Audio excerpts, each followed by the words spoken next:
O Peru de Natal, de Mário de Andrade. O nosso primeiro Natal de família, depois da morte de meu pai, acontecida 5 meses antes, foi de consequências decisivas para a felicidade familiar. Nós sempre fôramos familiarmente felizes, nesse sentido muito abstrato da felicidade. Gente honesta, sem crimes, lar sem brigas internas nem graves dificuldades econômicas.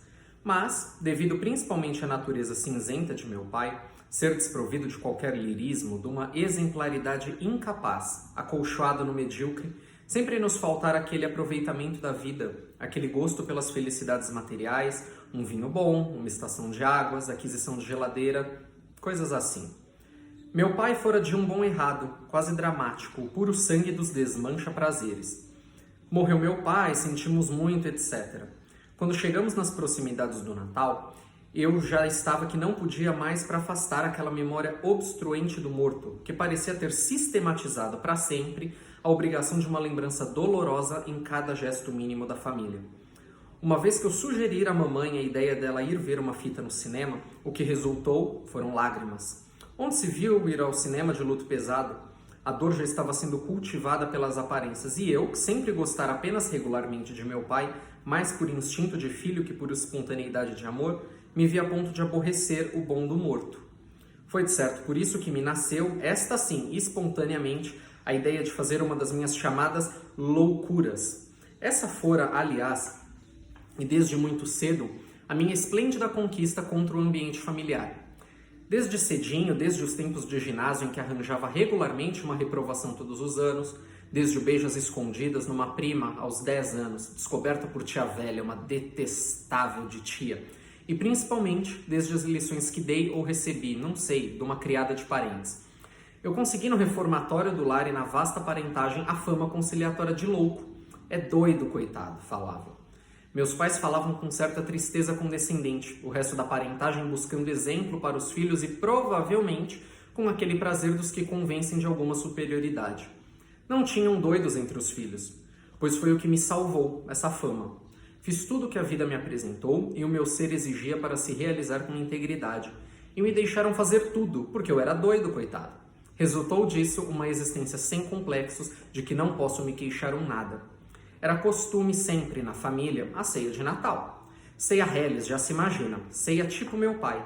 Castanhas, figos, passas, depois da missa do galo. Empanturrados de amêndoas e nozes, quanto discutíamos os 3 manos por causa do quebra-nozes. Empanturrados de castanhas e monotonias, a gente se abraçava e ia pra cama.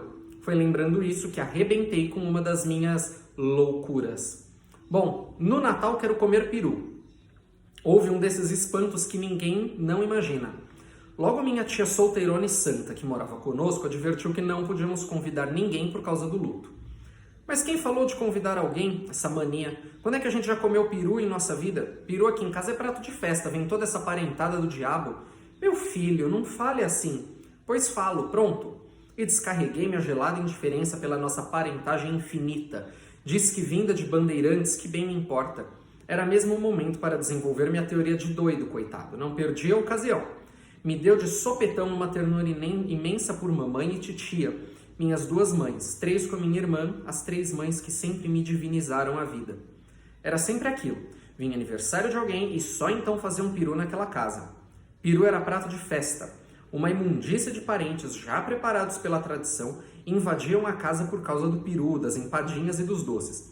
Minhas 3 mães, 3 dias antes, já não sabiam da vida senão trabalhar. Trabalhar no preparo de doces e frios finíssimos de bem-feitos. A parentada devorava tudo e ainda levava embrulhinhos para os que não tinham podido vir. As minhas 3 mães mal podiam de exaustas.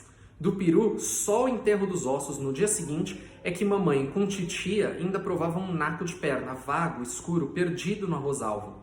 Isso mesmo, era a mamãe quem servia, catava tudo pro velho e pros filhos.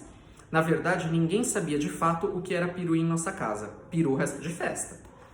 Não se convidava ninguém, era um peru para nós, 5 pessoas. E havia de ser com 2 farofas, a gorda com os miúdos e a seca, douradinha, com bastante manteiga. Queria o papo recheado só com a farofa gorda, em que havíamos de ajuntar ameixa preta, nozes e um cálice de xerez, como aprendera na casa da Rose, muito minha companheira. Está claro que omitiam de aprender a receita, mas todos desconfiaram. e ficaram logo naquele ar de incenso assoprado, senão seria a tentação do Dinho aproveitar receita tão gostosa. E cerveja bem gelada, eu garantia quase gritando. É certo que com os meus gostos já bastante afinados fora do lar, pensei primeiro num bom vinho completamente francês. Mas a ternura por mamãe venceu o doido, mamãe adorava cerveja. Quando acabei meus projetos, notei bem, todos estavam felicíssimos num desejo danado de fazer aquela loucura em que eu estourara. Bem que sabiam, era loucura sim, mas todos se faziam imaginar que eu sozinho é que estava desejando muito aquilo. E havia jeito fácil de empurrarem para cima de mim a culpa dos seus desejos enormes. Sorriam se entreolhando, tímidos, como pombas desgarradas, até que minha irmã resolveu o consentimento geral. É louco mesmo. Comprou-se o peru, fez-se o peru, etc. E depois de uma missa do galo bem mal rezada, se deu o nosso mais maravilhoso Natal.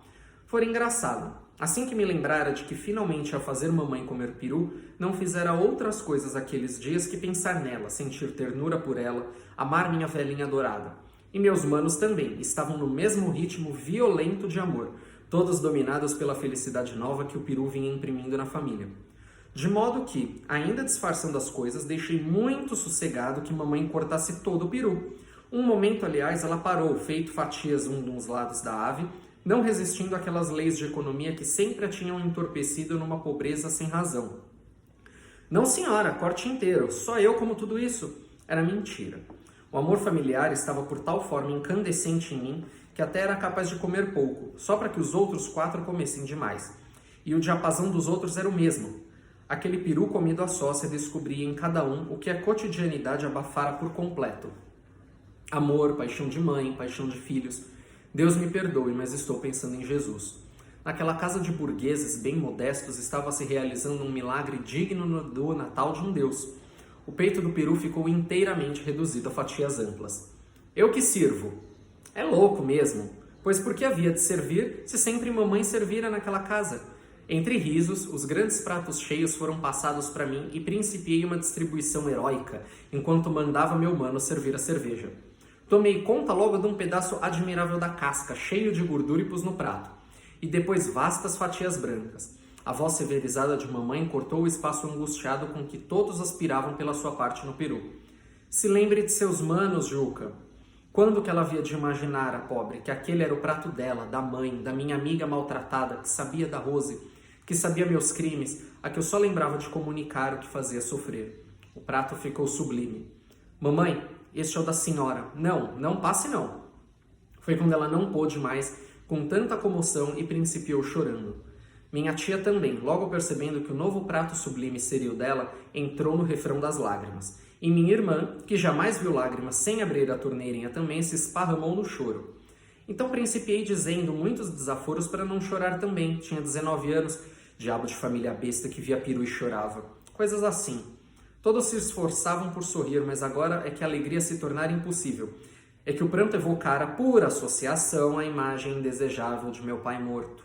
Meu pai, com sua figura cinzenta, vinha para sempre estragar nosso Natal. Fiquei danado.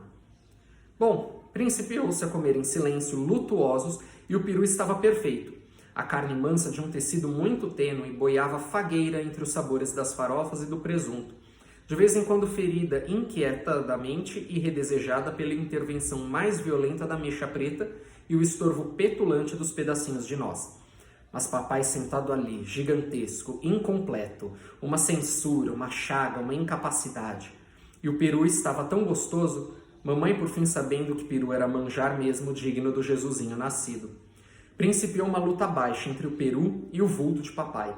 Imaginei que gabar o peru era fortalecê-lo na luta, e está claro, eu tomara decididamente o partido do peru. Mas os defuntos têm meio visguentos, muito hipócritas de vencer. Nem bem gabei o peru, a imagem de papai cresceu vitoriosa, insuportavelmente obstruidora. Só falta seu pai. Eu nem comia, nem podia mais gostar daquele peru perfeito, tanto que me interessava aquela luta entre os dois mortos. Cheguei a odiar papai. E nem sei que inspiração genial de repente me tornou hipócrita e político. Naquele instante que hoje me parece decisivo da nossa família, tomei aparentemente o partido de meu pai. Fingi triste.